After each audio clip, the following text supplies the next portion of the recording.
오늘은 마태복음 5장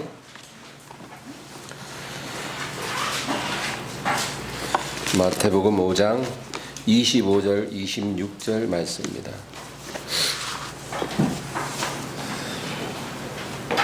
5장 25절 26절 합독하겠습니다. 너를 고발하는 자와 함께 길에 있을 때에 급히 사화하라.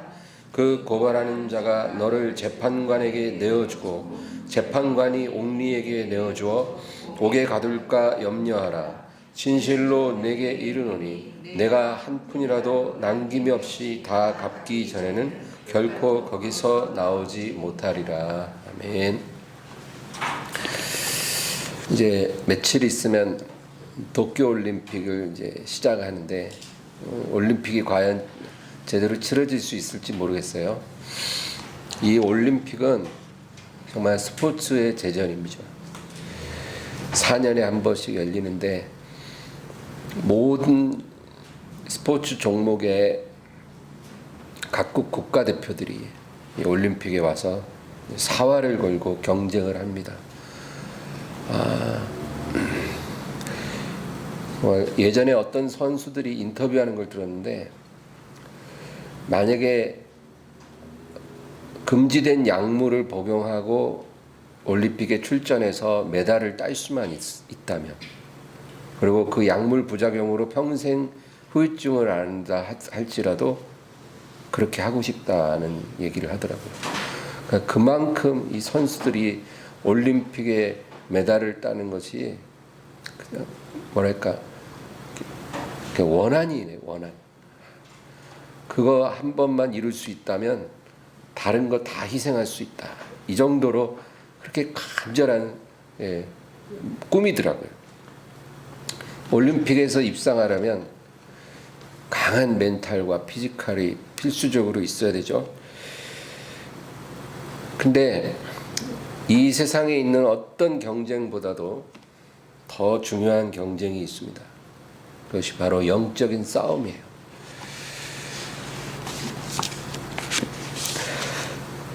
우리가 어떤 싸움이나 그 경쟁을 통해서 무엇을 얻을 수 있고 무엇을 이룰 수 있느냐, 이게 그 싸움의 가치를 결정합니다. 내가 이 싸움을 해서 이기면 무엇을 얻는지, 또 내가 패배했을 때 무엇을 잃어버리는지, 그게 그 싸움의 가치를 말해주는 거예요. 예를 들어 여러분, 부부싸움에서 이긴다고 해도 얻는 게 없어요. 그렇죠? 또 진다고 해서 잃을 것도 딱히 없고. 그러니까 그 부부싸움은 뭐예요? 별로 가치가 없다 이 말이죠. 이겨도 얻는 게 별로 없고 져도 잃을 게 별로 없는 싸움은 뭐 크게 중요하지 않은 싸움일 뿐입니다. 그래서 부부싸움은 칼로 물베기라는 말도 하듯이. 그러나 여러분, 6.25 전쟁 보세요. 6.25 전쟁에서 만약에 승리하면, 이기면 자유로운 사회를 우리가 누릴 수가 있죠. 지금처럼. 그러나 만약에 그 전쟁에서 졌다면 어떻게 됐을까요? 지금 북한처럼 되는 거예요. 그러니까 그 전쟁에서 엄청난 인명의 희생이 있고 자원의 손실이 있었다 할지라도 그 전쟁은 그만한 희생을 감수하고라도 이길 가치가 있는 전쟁이었던 거죠. 거기서 지면 안 되는 겁니다. 그만큼 싸움도 그 가치가 다 다르다는 거예요. 여러분, 영적 싸움, 이것은 일생 동안 계속되는 싸움입니다. 그냥 한 번 하고 올림픽처럼 끝나는 게 아니라 우리가 살아있는 동안 그 싸움은 계속됩니다. 부자와 나사로의 비유 우리가 알죠. 이 비유가 굉장히 중요한 것은 우리가 이 비유를 통해서 두 사람의 상반된 운명을 보는 거죠. 모든 싸움에서 다 이겼는데 가장 중요한 싸움에서 패배했을 때 그 사람의 어떤 운명이 있어요. 그게 바로 부자의 운명이에요. 또 반대로 모든 싸움에서 다 졌는데 가장 중요한 싸움에서 승리했어요. 그래서 최후의 승리자가 된 사람, 그게 바로 거지. 이 두 사람의 운명을 예수님께서 말해주는 거예요. 어떤 사람이 복이 있을까?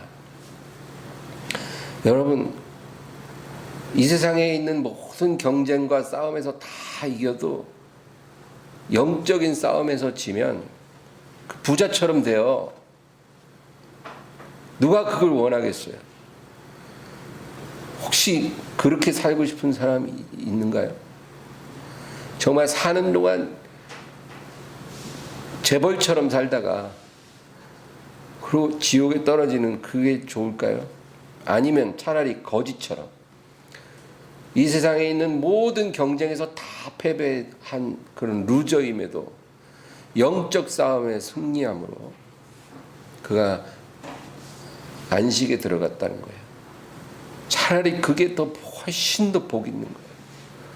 만약에 우리가 두 사람의 운명 중에 한 가지만 선택해야 된다면 당연히 우리는 후자를 선택해야 되는 거죠. 그만큼 이 세상에 있는 모든 경쟁을 다 합쳐도 영적인 싸움과 비교하면 그 가치가 적다는 거예요. 그래서 우리는 모든 싸움과 경쟁에서 다 져도 영적 싸움에선 이겨야 된다. 그거예요. 그게 우리의 영원한 운명을 결정하는 싸움이기 때문에.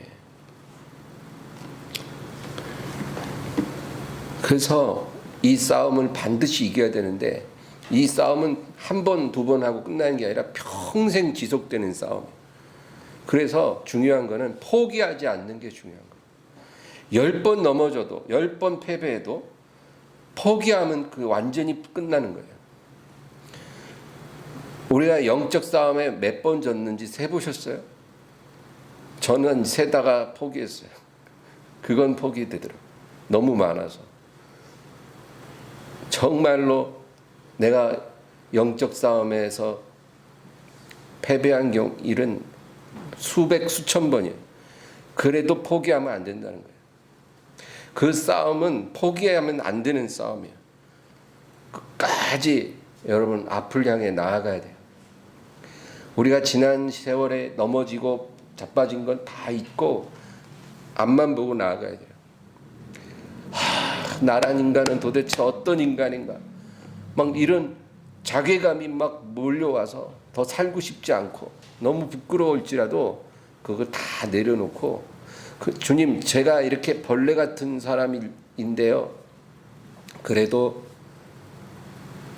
저 같은 인생을 부르시는 주님을 향해 나아갑니다. 이렇게 고백하면서 나아가야 돼요. 여러분, 포기하지 않으면 우리 이길 수 있습니다. 승리하기를 주의 이름으로 축원합니다. 포기 안 하는 게 중요해요. 예수님의 말씀 중에 무의미한 말씀은 하나도 없어요. 다 깊은 영적 진리가 담겨져 있는데 오늘 우리가 읽은 이 본문 조금 난해해요. 그게 무슨 얘기냐면 네가 길을 가다가 이제 어떤 사람이 너를 고발을 하는데 너를 고발하는 자와 길을 가다가 급히 길에서 사화하라는 거예요.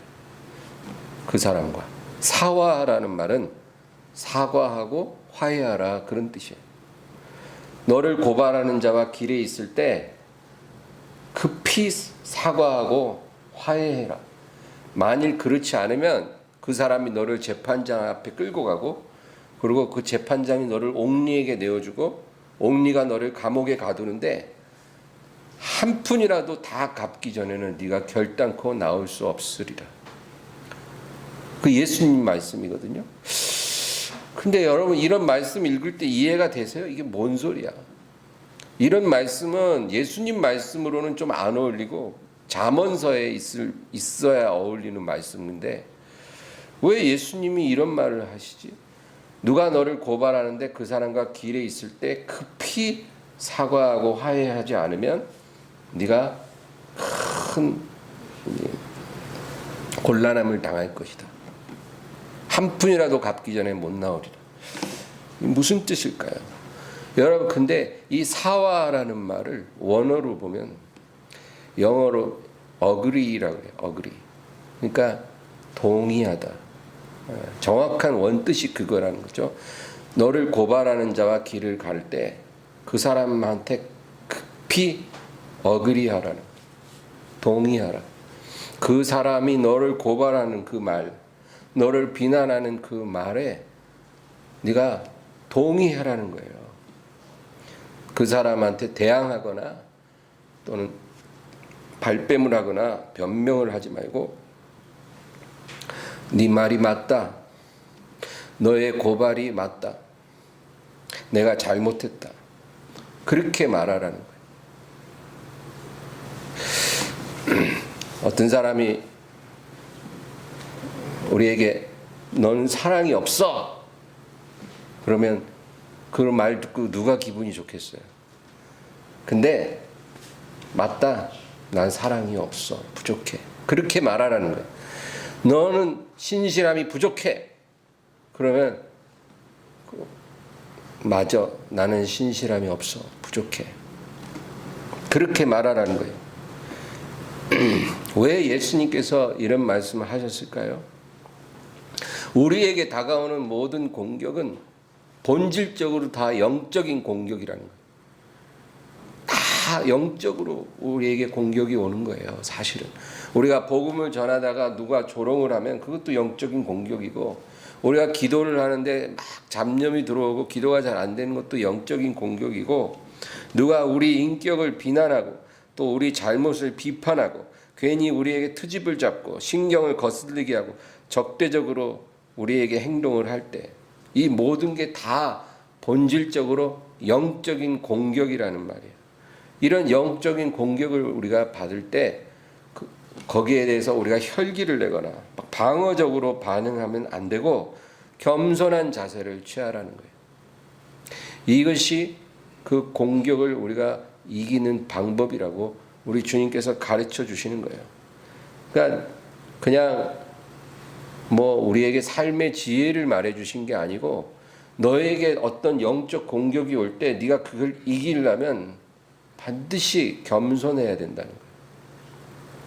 그래서 예수님이 누가 너를 억지로 오리를 가게 하면 심리를 기쁘게 가지고, 누가 너의 오른뺨을 치면 왼뺨도 칠 수 있도록 대주고, 누가 너의 겉옷을 억지로 빼앗으려고 하면 안 뺏기려고 막 이러지 말고 속옷도 내어주고, 그렇게 하라는 거예요.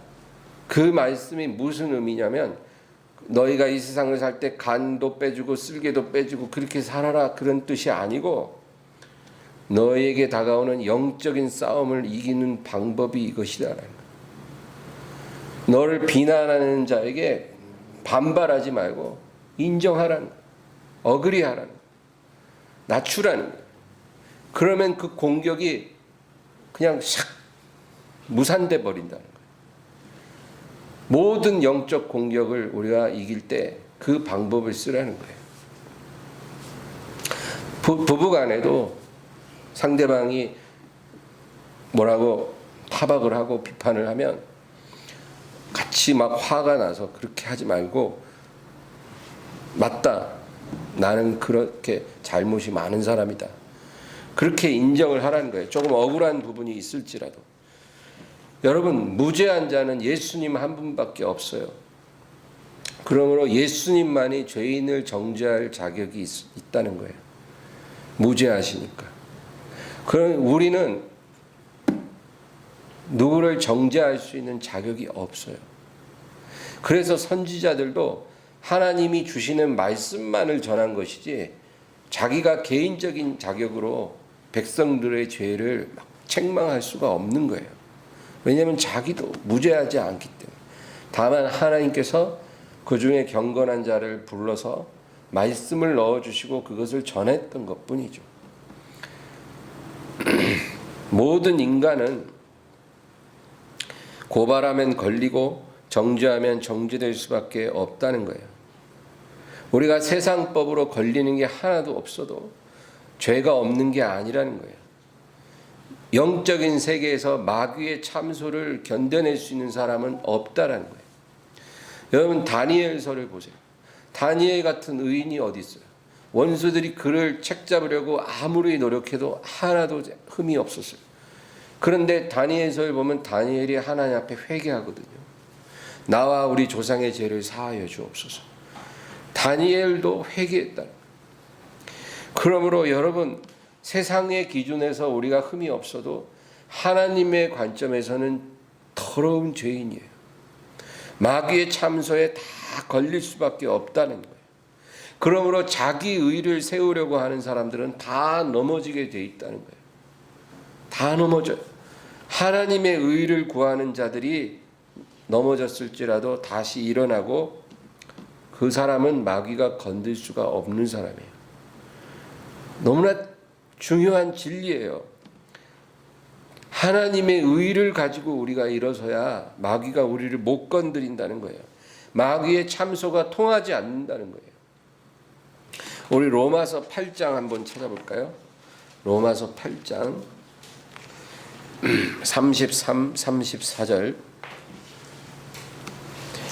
8장 33, 34 다 같이 읽습니다. 누가 능히 하나님께서 택하신 자들을 고발하리요? 의롭다 하신 이는 하나님이시니 누가 정죄하리요? 죽으실 뿐 아니라 다시 살아나신 이는 그리스도 예수시니 그는 하나님 우편에 계신 자요 우리를 위하여 간구하시는 자시니라. 아멘. 누가 하나님이 택한 자를 고발하리요? 고발할 자가 없다는 거예요. 의롭다 하신 이는 하나님이시니 누가 정죄하리요? 여러분, 이 의는 우리가 세우는 의가 아니라 하나님이 주신 의예요. 하나님의 의를 우리가 붙잡았기 때문에, 예수 그리스도를 붙잡았기 때문에 우리가 하나님 앞에 서는 거예요. 마귀가 정죄하거나 고발을 해도 그게 안 통해요. 왜냐하면 죄값이 지불됐고 예수님의 의가 우리에게 덧입혀졌기 때문에 고발이나 정죄가 먹히지를 않아요. 여러분, 그래서 우리가 이 의를 붙잡고 서는 게 살 길이라는 거예요. 이것은 너무나 중요한 진리예요. 이 진리를 우리가 놓치면 그냥 다 넘어지는 거예요. 예외 없어요. 어느 누구도 예외 없어요. 그러므로 우리를 고발하고 비난하고 정죄하는 사람들 앞에서 그들의 말에 동의해주고 겸손하게 낮아지는 것이, 그게 바로 자기 의를 내려놓고 하나님 의를 붙잡는 거예요. 네 말이 맞다. 난 그렇게 부족한 사람이야. 내가 그렇게 실수가 많은 사람이야. 미안하다. 내가 참 잘못이 많다. 내가 부족했다. 내가 너한테 용서를 구한다. 우리가 이렇게 말을 하는 것이 하나님의 의를 붙잡는 거예요. 그러면 마귀가 더 이상 공격을 못해요, 여러분. 우리가 나 그런 짓 안 했어. 나는 깨끗해. 네가 나한테 얘기하는 거 다 사실이 아니야. 너가 그렇게 말하지만 나는 너보다 더 의로워. 이렇게 우리가 대적하기 시작하면 마귀의 참소가 더 거세게 타올라요. 그리고 결국은 우리가 넘어진다는 거예요. 그러나 네 말이 맞다. 난 죄 많은 사람이야. 내가 이렇게 부족한데 하나님을 믿는다고 이러고 있다. 나를 용서해다오. 그러나 이렇게 부족한 사람을 하나님이 사랑하시기 때문에 내가 그 믿음으로 살고 있어. 우리가 이렇게 말하면 그 참소가 그냥 완전히 무력화돼요. 그 공격이 완전히 차단돼요. 그리고 우리가 영적인 전쟁에서, 싸움에서 이긴다는 거예요. 이것을 주님이 가르쳐 주신 거예요. 누가 너에게 오른뺨을 치면 왼뺨도 치도록 대주고, 누가 너를 억지로 오리를 가게 하면 기쁘게 심리를 가주라. 누가 너의 잘못 한 가지를 지적하면 두 가지를 인정해라. 그것이 바로 영적으로 너가 승리하고 서는 길이다. 내 의를 세우지 말고 하나님 의를 세우라는 거예요. 우리 교회가 이렇게 살면 세상의 정죄를 이길 수 있다고 저는 믿어요. 또 한 가지 얘기하면 영을 따라가라는 것입니다. 영적 싸움을 이기기 위해서는 영을 따라가야 돼요. 하나님께서 아담에게 너는 흙이니 흙으로 돌아갈지니라 그러셨거든요. 여러분 이게 무슨 말일까요? 마치 어떤 아이가 길에 버려져 고아인데 그 아이를 데려다가 잘 키워줬어요. 그런데 어느 날 갑자기 그 고아에게, 그 아이에게 부모가 너는 길에서 데려왔으니 네가 원래 있던 길바닥으로 다시 돌아가라 하고 내쫓는 거예요. 얼마나 황당해요. 마치 그런 것처럼 하나님도 아담에게 너는 흙으로 왔으니 흙으로 돌아갈지니라. 비록 흙으로 육체가 지어졌으나 하나님의 형상대로 지어졌는데 하나님께서 그 존귀함은 인정하지 않고 너는 흙에서 왔으니 흙으로 다시 가라. 여러분 하나님께서 아담에게 이렇게 말씀하신 것은 네가 내 말을 따라 살았다면 죽지 않았을 텐데 너가 내 말을 버리고 육체를 따라 행했기 때문에 너의 육체의 근원인 흙으로 다시 돌아가라 그 얘기예요. 육체를 따라 행했으니 육체의 근원인 흙으로 돌아가라. 너는 다시 죽게 되리라 그 얘기입니다. 그러고 나서 뱀에게 또 뭐라 그러냐면 너는 저주를 받아 종신토록 흙을 먹을지니라 그랬거든요. 여러분 뱀이라는 동물은 실제로 흙을 먹지를 않아요. 그러면 하나님이 뱀에게 흙을 먹으라고 했는데 실제 뱀은 흙을 안 먹는다면 그것은 실제 뱀에게 하신 저주가 아니라 마귀에게 하신 저주죠. 너는 흙을 먹고 살라. 그 말은 너는 앞으로 육을 따라 사는 인류를 너의 먹잇감으로 삼고 살아라 그 얘기예요. 육을 따라 살면 마귀의 먹잇감이 된다는 말이에요. 그러니까 마귀에게 하나님이 너는 흙을 먹을지니라. 그러나 우리가 육을 따라 살지 않고 영을 따라 살면 마귀의 먹잇감이 되지 않는다는 거거든요. 그러면 우리가 어떻게 해야 영을 따라 살 수 있을까요? 하나님의 말씀에 반응하고 순복하는 게 영을 따라 사는 거예요. 다른 거 없어요. 내가 너희에게 이른 말이 영이요 생명이라 그러셨거든요. 하나님 말씀이 영이고 하나님 말씀이 생명이라는 거예요. 그래서 우리가 영적 삶을 산다는 것은 무슨 거창하고 어려운 게 아니고 하나님 말씀에 반응하고 순복하는 게 영적 삶이에요. 뭐 어려운 게 아니에요. 뭐 대단한 게 아니에요. 특별한 게 아니에요. 하나님 말씀을 가까이 하고 그 말씀에 순복하는 삶이 영적 삶이에요. 그러면 영적 삶이 아닌 것은 뭐예요? 말씀과 관계없이 사는 게 영적 삶이 아닌 거예요. 그냥 육적 삶이 되는 거예요. 그게 간단해요. 하루에 한 페이지도 말씀을 안 보는데 내가 영적 삶을 살 수 있다라고 생각한다면 그것만큼 어처구니 없는 생각이 없어요. 하나님 말씀을 가까이 하고 따라 사는 게 그게 영적 삶이라고 하십니다. 그런데 우리가 말씀을 읽거나 들을 때 그 말씀을 깨닫게 해주시고 그 말씀을 따라 순종할 수 있게 해주시는 그 능력이 있어요. 우리 능력이 아니라 하나님의 능력이에요. 그 능력은 우리가 기도할 때 부어져요. 그래서 말씀과 기도가 두 바퀴가 된다는 거예요. 하나님의 말씀은 씨가 뿌려지는 것과 똑같아요. 우리 영혼에 성령의 씨앗이 뿌려지는 거예요. 그게 하나님의 말씀이에요. 근데 여러분 씨앗만 딱 뿌려지고 그대로 있으면 아무 일도 안 일어나요. 우리한테 성령의 씨앗이 뿌려졌는데 그 씨앗이 뿌리 내리고 자라기 위해서는 반드시 하늘에서 비가 내리고 그리고 햇빛이 쬐어져야 그 씨가 발화가 되는 거예요. 그러면 우리 영혼에 뿌려진 성령의 씨앗이 말씀이고, 그것이 자라기 위해서 물도 주어져야 되고 햇빛도 주어져야 되는데, 그게 뭐예요? 바로 기도를 통해서 우리에게 부어지는 거예요. 그래서 성령을 불같은 성령, 생수 같은 성령, 바람 같은 성령이라고 하잖아요. 성령은 그렇게 역사한다는 거예요. 그렇게 성령이 우리에게 부어질 때 그 성령의 씨앗이 자라나기 시작하는 거예요. 그러면 그렇게 불 같은 성령, 바람 같은 성령, 생수 같은 성령이 어떻게 부어지냐면 기도하는 시간에 부어진다는 거예요. 그래서 기도해야 된다는 거예요. 기도할 때 그 시간에 성령이 그렇게 임해요.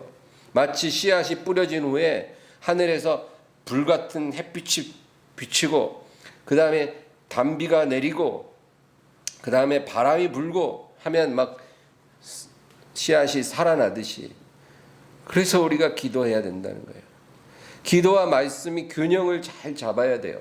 1시간 기도하면 1시간 말씀 봐야 되고, 1시간 말씀 봤으면 1시간 기도해야 돼요.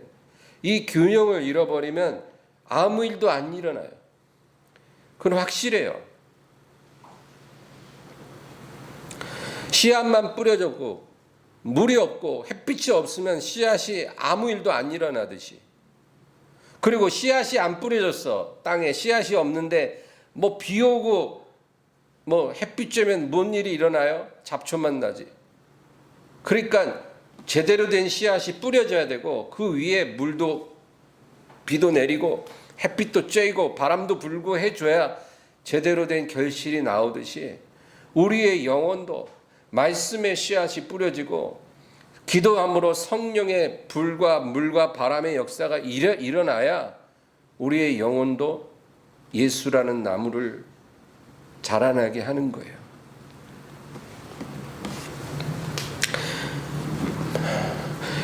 우리 한국 교회 과거에 보면 큰 흐름이 두 개가 있었어요.